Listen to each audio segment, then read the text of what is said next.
এই দেখো বন্ধুরা, ফোনটা আমার কি অবস্থা হয়েছিল তোমাদের সাথে শেয়ার করব বলে বরের ফোন থেকে একটু ভিডিও করে রেখে দিয়েছিলাম। এই যে উপরে ক্র্যাকগুলো দেখা যাচ্ছে, এটা কিন্তু মানে গ্লাসের উপরে ক্র্যাক। ডিসপ্লে কিন্তু ভালোই ছিল, কোনো প্রবলেম ছিল না ফোনটাতে, সব কিছু খুব ভালো ছিল।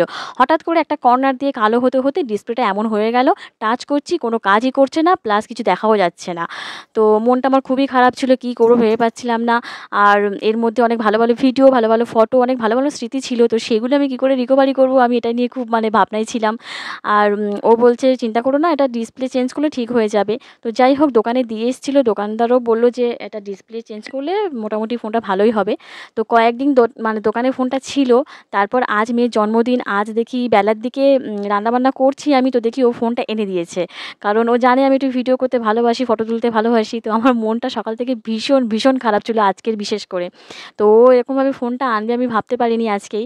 যাই হোক, রান্নাবান্না করেছি, সেগুলো একটু ভিডিও করছি। আর ফোনটাতে চার্জ নেই, কারণ কদিন তো দোকানে ছিল।